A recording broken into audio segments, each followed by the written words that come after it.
اپنے آنسو صاف کرو۔ اس کے ہاتھ کو اپنے لبوں سے ہٹاتا وہ اسے گھورتے ہوئے سختی سے آرڈر دے رہا تھا۔ وہ شکوہ کرتی نظروں سے اسے دیکھ کے اپنے آنسو صاف کرنے لگی۔ وہ یہاں کس درد سے گزر رہی تھی، اسے سمجھے بنا وہ اس پر اپنا حکم چلا رہا تھا۔ آنسو صاف کرنے کے بعد وہ خاموشی سے اسے دیکھتی رہی تو ظاہر بھی اس کا مکمل جائزہ لینے کے بعد اب استحقاق سے اس کا بازو تھامے اسے کھینچ کر اس کا سر اپنے سینے پر رکھ چکا تھا۔ ایسا کرنے کی دیر تھی کہ وہ اس کے سینے سے لگ کر پھوٹ پھوٹ کر رونے لگی۔ وہ بنا کچھ بھی بولے اسے اس کے آنسوؤں کا شغل فرمانے کی اجازت دے چکا تھا۔ وہ کتنی ہی دیر اس کے سینے پہ سر رکھے ہوئے روئے جا رہی تھی۔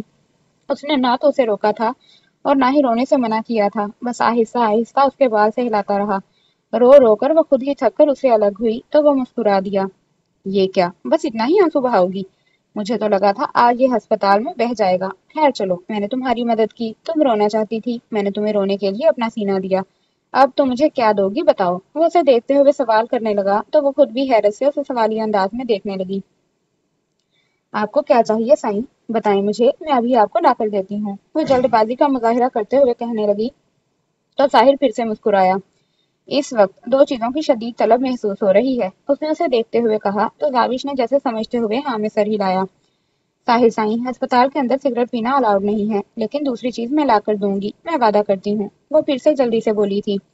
اس کی بات سن کر ساحر مسکرا دیا تھا، مطلب وہ جانتی تھی کہ اس کے شوہر کو سگریٹ کی طلب محسوس ہو رہی ہے۔ اچھی بات ہے، خیر سگریٹ تو مجھے دارم سائیں لا ہی دے گا، لیکن دوسری چیز کے لیے تمہیں کہیں جانے کی ضرورت نہیں پڑے گی، وہ مجھے صرف تم ہی دے سکتی ہو، وہ مسکراتے ہوئے بولا۔ اس کی مسکراہٹ اسے بے حد پسند آئی تھی۔ دوسری کون سی چیز ہے سائیں؟ میں ابھی دے دوں گی آپ کو، وہ اس کی بات کا مطلب سمجھے بنا بولی تو ساحر شاہ کے لبوں پر دلکش مسکراہٹ آئی تھی۔ اس نے آہستہ سے اپنے انگوٹھے سے اس کے نچلے لب کو چھوا تھا۔ مجھے بس دو ہی چیزوں کا نشہ ہے، ایک نشہ الاؤڈ نہیں ہے اور دوسرا نشہ کرنے سے مجھے کوئی روک نہیں سکتا۔ اس کا انداز حق جتاتا ہوا تھا۔ داوش کی نگاہ اپنے آپ جھکتی چلی گئی۔ یہ کیا کہہ رہے ہیں آپ کو آرام کی ضرورت ہے، سو جائیں پلیز۔ فضول چیزیں سوچنے کی ضرورت نہیں ہے، وہ فوراً اس کے ہاتھ سے اپنا ہاتھ نکالتے ہوئے گھبرا کر بولی تو ساحر شاہ کے لبوں پر دلکش مسکراہٹ بکھر گئی۔ میں نہ تو فضول کام سوچتا ہوں اور نہ ہی فضول کام کرتا ہوں، اور ویسے بھی یہاں تو بات میرے نشے کی ہے جسے میں ہر حال میں پورا کروں گا کہ یہ اپنا شرمانا گھبرانا ایک سائڈ پر رکھ دو۔ فی الحال میں تمہاری شرم و حیا دیکھنے کے موڈ میں نہیں ہوں، ادھر آؤ میرے پاس۔ اس کی بات کا خوب مزہ لیتے ہوئے ساحر نے اس کا بازو دوبارہ پکڑ کر کھینچ کر اسے اپنے قریب کیا تھا۔ ساحر سائیں، ہم گھر پر نہیں ہیں، یہ ہسپتال ہے، پلیز سمجھنے کی کوشش کریں۔ وہ اس کے ہاتھ سے اپنا ہاتھ نکالتی مزاحمت کرتے ہوئے بولی، لیکن تم تو میری بیوی ہونا، کیا ہسپتال اور کیا گھر؟ مجھے تو افسوس نہیں جا رہا اس دشمن پر جس نے مجھ پر حملہ کیا، کم از کم نشہ تو پورا کرنے دیتا بغیرت۔ پچھلے 5 مہینوں سے سولی پر لٹکا ہوا ہوں، اب اس آدمی سے میری دشمنی بڑھ گئی ہے، اس نے مجھ سے میرا نشہ چھینا ہے، اور نشہ چھیننے پر تو میں اپنے نشے کو بھی معاف نہ کروں، وہ تو پھر دشمن ہے۔ اس کا سر اپنے بے حد قریب چہرے پر جھکاتے ہوئے وہ مدہوشی سے بول رہا تھا۔ سائیں، کوئی آ جائے گا، وہ گھبراتے ہوئے بولی۔ تو آ جائے میری بلا سے، تم مت سوچو کسی کے بارے میں، صرف میرے بارے میں سوچو تمہارا سائیں کس طرح تمہارے لیے موت سے لڑ کر واپس آیا ہے، اسے مایوس کرو گی؟ وہ سوال کرتے ہوئے بولا۔ انہی باتوں کے دوران وہ جیسے بے بس ہو گئی تھی، وہ اسے اپنے مزید قریب کر چکا تھا، ایک ہاتھ پر ڈرپ لگی ہونے کی وجہ سے اس کا ہاتھ کافی سوج گیا تھا۔ سائیں، گھر چلے نا پھر، اس نے آدھی ادھوری بات کرتے ہوئے سمجھانا چاہا۔ معصوم لومڑی، میں ساری زندگی خود بھی ہسپتال میں رہنے کا ارادہ نہیں رکھتا، گھر تو مجھے جانا ہی ہے، اور تم نے تو مجھے گانے سنانے کا بھی وعدہ کیا تھا، گانا تو تم نے مجھے سنانا ہی ہے، لیکن اب تم مجھے ڈانس کر کے دکھاؤ گی۔ وہ باتوں ہی باتوں میں اسے دیکھتا ایک اور فرمائش نوٹ کروا چکا تھا، جبکہ اس کی بات پر اس کی پوری آنکھیں کھل چکی تھیں۔ ساحر سائیں کی گرم سانسیں وہ اپنے چہرے پر محسوس کر رہی تھی۔ کیا مطلب ہے آپ کی اس بات کا؟ آپ نے کب مجھے ڈانس کرتے ہوئے دیکھا ہے؟ میں نے تو کبھی ڈانس نہیں کیا، وہ آنکھیں پھیلائے اسے اس کی اصل بات سے ہٹانے کی کوشش کر رہی تھی۔ کوشش فضول ہے، تم کسی بھی بات کی طرف میرا دھیان دلا کر اس سے ہٹا نہیں سکتی۔ مجھے میرا نشہ پورا کرنا ہے، تمہیں پتا ہے نا، میں چاہے کچھ بھی کیوں نہ کروں، نشہ پورا کر کے رہتا ہوں۔ میرا ہر کام میں میرا نشہ میرے برابر کا شریک ہے، اور اب تم میرا وقت برباد کر رہی ہو۔ میں صرف تمہاری مرضی کا انتظار کر رہا ہوں، مجھے مجبور مت کرو کہ میں اپنی مرضی کروں۔ وہ شاید اب بھی اسے موقع دے رہا تھا۔ آپ بالکل بھی اچھے انسان نہیں ہیں، میں تو آپ کو بہت اچھا سمجھتی تھی، وہ آنکھوں میں آنسو لاتے ہوئے اس سے کہنے لگی، جیسے اس کی ڈیمانڈ پر اسے بہت صدمہ ہوا تھا۔ چلو اچھا ہوا نا تمہیں پہلے ہی پتا چل گیا، آگے پتا چلتا تو زیادہ بڑا صدمہ ہوتا، تو مزید وقت برباد مت کرو۔ وہ اس کی کمر میں اپنی انگلیاں انگلیوں سے دباؤ ڈالتا اسے اپنے مزید قریب کرتے ہوئے بولا، میں نے نہیں کرنا یہاں، گھر چلیں پھر کروں گی۔ وہ ذرا اتراتی گردن اکڑا کر بولی، مانا میں تمہاری مرضی کا منتظر ہوں، لیکن تمہیں ایسا کیوں لگتا ہے کہ تمہاری اکڑ دیکھ کر میں اپنی بات سے پلٹ جاؤں گا؟ مجھے تمہارا نخرہ پسند ہے، لیکن ایک حد تک، جب حد سے بڑھ جائے تو میں اپنی منمانی پر اتر آتا ہوں۔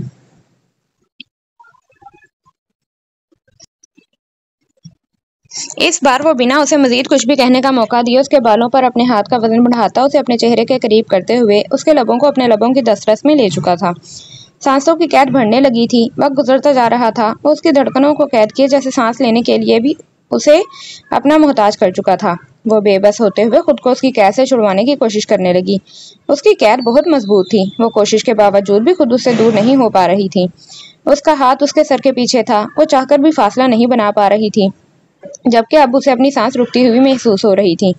اس کے سینے پر ہاتھ رکھتے ہوئے پیچھے ہٹی تو ساحر سائیں کی کرہ نکلی۔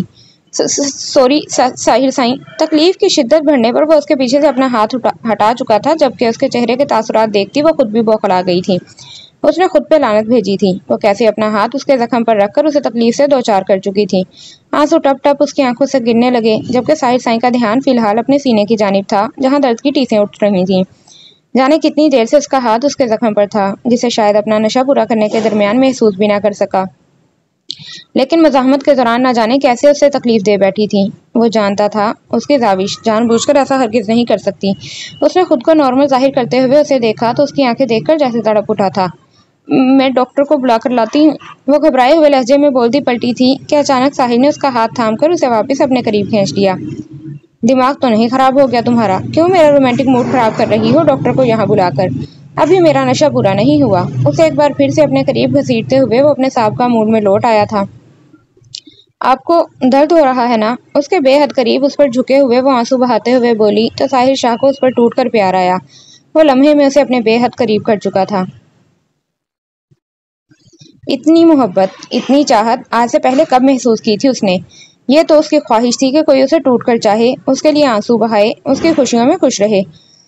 اس نے سوچ لیا تھا وہ کسی ایسی لڑکی سے شادی کرے گا جس کے دل میں کسی اور مرد کا نقش کبھی بھی نہ رہا ہو۔ وہ کسی ایسی لڑکی سے شادی کرنا چاہتا تھا جس کا دل شفاف ہو، جس کی محبت نکاح کے بندھن سے بندھی ہوئی ہو، اور اس کی پناہوں میں یہ لڑکی ویسی ہی تو تھی جیسی وہ چاہتا تھا۔ ہاں یہ سچ تھا کہ بچپن کے اس واقعے نے اسے زاوش پر بہت غصہ دلایا تھا۔ اس کے منہ پر تھپڑ مار کر اس وقت اس نے اپنا غصہ نکال دیا تھا، جس کے بعد بابا سائیں نے پائپ سے اس کی خوب مرمت کی تھی، اور اس بات کا غصہ اسے ہمیشہ سے رہا تھا۔ اس کے بابا سائیں چاہے اس پر کتنا ہی غصہ کریں، اسے ماریں، لیکن پائپ کی مار اسے پہلی بار لگی تھی، اور اس کے بعد اس نے زاوش کو مخاطب کرنا ہی چھوڑ دیا تھا۔ وہ چھوٹا تھا تب اکثر سوچتا تھا کہ وہ اس سے بدلہ لے گا۔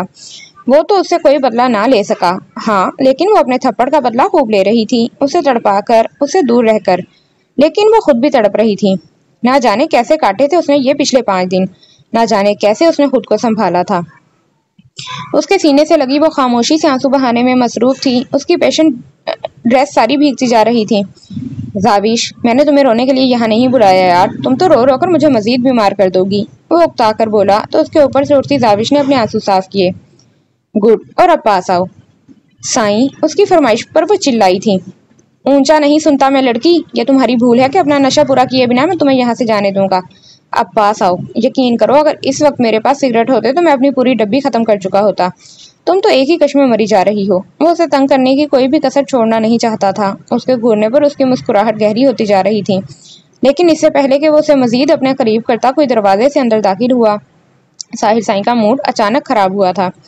جبکہ زاوش اس کے قریب سے اٹھتی کھڑی ہوئی، لیکن ساحر سائیں نے پھر سے اس کا ہاتھ تھام لیا۔ وہ نہیں چاہتا تھا کہ وہ لمحے بھر کے لیے بھی اس سے دور ہو۔ السلام علیکم۔ وہ جان بوجھ کر دارم سے ملنے نہیں گئی تھی، وہ اسے کسی خوش فہمی میں مبتلا نہیں کرنا چاہتی تھی۔ وہ جلد ہی اسے چھوڑ کر جانے والی تھی تو مزید فارمیلٹی نبھانے کا اس کا کوئی ارادہ نہیں تھا، لیکن شاید اب دارم سائیں سب کے سوالوں کے جواب دے دے کر تنگ آ چکا تھا، تبھی خود ہی اسے اپنے موبائل پر کال کی۔ ایک تو ڈاکٹر اسے موبائل فون استعمال کرنے کی اجازت نہیں دے رہا تھا، اس کا موبائل انہی کے پاس تھا، لیکن تھوڑی سی آنکھیں دکھانے پر وہ اسے فون دینے کے لیے تیار ہو گئے تھے۔ اس نے سب سے پہلے در کو ہی فون کیا تھا، جو اتنا سب کچھ ہو جانے کے باوجود بھی اپنا کھول توڑ کر باہر نہیں نکلی تھی، یہاں تک کہ وہ اس سے ملنے ہسپتال تک نہیں آئی تھی۔ اس کا زخموں سے چھلنی جسم اسے اس وقت کتنی تکلیف سے دوچار کر رہا تھا، در کو شاید اندازہ بھی نہیں تھا، یا شاید اندازہ تھا لیکن وہ پھر بھی آنا نہیں چاہتی تھی۔ اس کی بے رحمی نے اسے غصہ تو بہت دلایا تھا، لیکن سب کے سامنے اس نے بڑی مشکل سے اس لڑکی کی غیر موجودگی کو ہینڈل کیا تھا۔ لیکن اب بھی اس کی طرف سے سرد سا سلام سن کر اس کے ماتھے پر بل آ گئے تھے۔ شاید وہ اس کی طرف سے بےتاب سوالات سننا چاہتا تھا۔ وعلیکم السلام، تمہیں شاید پتہ نہیں ہے کہ مجھے گولی لگی ہے۔ وہ نہ جانے کیسے یہ جملہ بول گیا، جبکہ وہ جانتا تھا کہ وہ سب کچھ جانتی ہے، اسے سب پتہ ہے، اس کے درد سے وہ باخبر ہے۔ لیکن کہیں نہ کہیں شاید پچھلے 5 مہینوں کی بے تحاشا محبت کی امید شامل تھی جو وہ اس سے جتاتی آئی تھی۔ میں بچی نہیں ہوں دارم سائیں جو کھیل کود کر یہ بات بھول جاؤں گی، مجھے سب کچھ پتا ہے، وہ جیسے بیزار لہجے میں گویا ہوئی۔ تو اس کے لہجے نے دارم سائیں کو تکلیف دی تھی، لیکن وہ بڑے دل کا مظاہرہ کرتے ہوئے اسے معاف کرتا پھر بولا، تو میں کیا کروں؟ آپ کو گولی لگی ہے، وہاں آ کر آپ کی خدمت میں لگ جاؤں تاکہ آپ کو پھر سے فضول محبت کا دورہ پڑ جائے؟ مجھ سے نہیں ہوتے یہ ڈرامے۔ مزید میں پہلے ہی بتا چکی ہوں کہ مجھے کسی چیز سے کوئی فرق نہیں پڑتا، لیکن بار بار مجھے ان سب چیزوں میں گھسیٹا جا رہا ہے۔ دیکھیں دارم سائیں، مجھ سے کسی طرح کی کوئی امید مت لگائیں، افسوس اور دکھ ہوگا آپ کو۔ آئی ایم سوری اگر آپ کو میرا ہسپتال نہ آنا برا لگا، لیکن میں آپ کو کسی طرح کی جھوٹی امید نہیں دے سکتی۔ اس کے لہجے میں ذرا برابر مربت نہ تھی، لیکن دوسری طرف سے دارم سائیں اپنا غصہ ضبط کرتے جب بولا تو در کی بولتی بند ہو گئی۔ اچھا، تم مجھے کسی غلط فہمی میں مبتلا نہیں کرنا چاہتی؟ تو یہ رو رو کے جھوٹے آنسو بہا کر میرے گھر والوں کو کیوں متاثر کر رکھا ہے تم نے؟ وہ سب تمہارے سگے تب ہیں جب میں تمہارا کچھ لگتا ہوں۔ اگر تم مجھ سے ہی تعلق نہیں رکھنا چاہتی تو ان کے سامنے ڈرامے کیوں کر رہی ہو اپنے یہ آنسو؟ یہ بے قراری مجھے دکھاؤ۔ ظالم جانم سائیں، ہو سکتا ہے میں تم پر ترس کھا کر تمہاری من چاہی چیز دے دوں۔ میرے گھر والوں کے ہاتھ میں کچھ نہیں ہے جن کے سامنے تم ڈرامے کر کے اپنی مطلوبہ خواہش پوری کرو گی۔ یہ آنسو سے گھائل آنکھیں مجھے دکھاؤ، یقین کرو اور کچھ حاصل ہو نہ ہو اپنی قربت سے تمہیں مہکا دوں گا۔ وصل کے لمحات میں تمہیں خود پر غرور کرنے کا موقع دوں گا۔ اب مزید گھر والوں کے سامنے آنسو بہانے کی ضرورت نہیں ہے۔ اگر ڈرامے بازیاں کرنی ہے تو یہاں آ کر کرو، میرے پاس۔ ہاں، تمہاری مطلوبہ خواہش تو پوری نہیں کر سکوں گا، لیکن شوہر ہونے کے پورے حقوق ادا کروں گا۔ ٹانگیں قبر میں لٹکی ہوئی ہیں اور وہاں پر بھی آپ کو یہ بےہودگی ہی سوچ رہی ہے۔ کچھ شرم کریں، ہسپتال کے بستر پر پڑے ہیں۔ وہ اس کی بات کاٹتے ہوئے اسے شرم دلانے لگی، کیونکہ دوسری طرف اس کے کانوں کی لو تک سرخ ہو رہی تھی۔ اس کے جھڑکنے پر دارم سائیں کا دلکش قہقہا بلند ہوا۔ شرما رہی ہو جانم سائیں؟ دور سے شرماؤ گی تو پھر مسئلہ ہوگا نا۔ میرے پاس آ جاؤ، 4 دن سے تمہارا چہرہ نہیں دیکھا، قسم سے دل جیسے دھڑکنا بھول گیا ہے۔ تڑپ رہا ہوں تمہارے دیدار کی خاطر، اب مزید مت تڑپاؤ۔ وہ جیسے التجا کر رہا تھا۔ لوگ اسے ظالم سردار کہتے تھے، لیکن وہ کہاں جانتے تھے کہ وہ ظالم سردار ایک چھوٹی سی لڑکی کے سامنے اتنا بے بس ہے کہ اس کے لیے کچھ بھی کرنے کو تیار ہے۔ ہاں بے شک وہ اسے سانس ہی مانگ لے وہ خوشی خوشی دے دے گا، لیکن طلاق؟ وہ خود کو ختم کر کے اسے بیوہ تو کر سکتا تھا، لیکن اسے خود سے آزاد نہیں کر سکتا تھا۔ وہ آخری سانس تک اس کی تھی۔ میرے پاس فضول ٹائم نہیں ہے وہاں پر برباد کرنے کے لیے، وہ بے رحمی سے بولی۔ یہ تمہارا آخری فیصلہ ہے؟ دوسری طرف سے ہاری ہوئی آواز آئی۔ ہاں، اس نے گردن اکڑا کر کہا۔ وہ ہار گیا تھا اس کے سامنے، اسے خوشی ہوئی تھی۔ ٹھیک ہے مت آؤ، میں خود آ جاؤں گا جمعے تک، پھر اپنی خیر منانا۔ اس کے لہجے میں دھمکی تھی۔ نور نے گھبرا کر فون کو دیکھا جو بند ہو چکا تھا۔ نہ جانے اب اس آدمی نے کیا سوچ رکھا تھا۔ فون ایک سائڈ پر رکھنے کی دیر تھی کہ پھر سے بجنے لگا۔ سمرا کی کال آتی دیکھ کر وہ فون اٹھاتی اپنے کان سے لگا چکی تھی۔ وہ اسے خود سے دور نہیں کرنا چاہتا تھا۔ اس کی کلائی اس کے مضبوط ہاتھ میں قید تھی، جبکہ دروازے پر کھڑا عارش نگاہوں میں شرارت لیے مسکرائے جا رہا تھا۔ کیا ہو رہا ہے اس بند کمرے کے پیچھے؟ ذرا مجھے بھی تو پتا چلے۔ میں تو کب سے انتظار کر رہا تھا کہ زاوش باہر آئے گی تو میں بھی ساحر سائیں کی خیریت دریافت کروں گا، لیکن یہاں تو میرا انتظار ہی رہ گیا۔ اب پچھلے آدھے گھنٹے سے میں دروازے پر کھڑا ہوں، آپ کا انتظار کر رہا ہوں۔ زاوش بھابی، اگر آپ کی میٹنگ مکمل ہو چکی ہو تو میں بھی ذرا سا آدھا سائیں سے بات کر لوں، وہ سر جھکاتے ہوئے بڑے شرارتی لہجے میں اس سے کہہ رہا تھا۔ ہاں ضرور، آپ بات کر لیں، میں چلتی ہوں۔ دارم عطا سائیں کے کمرے میں وہ اپنا ہاتھ چھڑواتے ہوئے اسے کہنے لگی، لیکن ساحر کا ایسا کوئی ارادہ نہیں تھا۔ اس کے ہاتھ کو جھٹکا دیتا وہ عارش کو دیکھنے لگا۔ تم بعد میں آنا عارش سائیں، ہم بعد میں بات کریں گے، فی الحال میں مصروف ہوں۔ جاتے ہوئے دروازہ بند کر دینا، اور اب کوئی فضول بات نہیں۔ وہ اسے جانے کا اشارہ کرتا اس کو اپنے قریب بیٹھنے کے لیے کہہ رہا تھا۔ یہ کیا بات ہوئی؟ میں آدھے گھنٹے سے انتظار کر رہا ہوں۔ عارش تڑپ اٹھا تھا۔ شادی کیا ہوئی؟ آپ بھی بدل گئے نا، سب لوگ بدل جاتے ہیں شادی کے بعد۔ میں آپ کو بہت مضبوط سمجھتا تھا، سخت لونڈا سمجھتا تھا،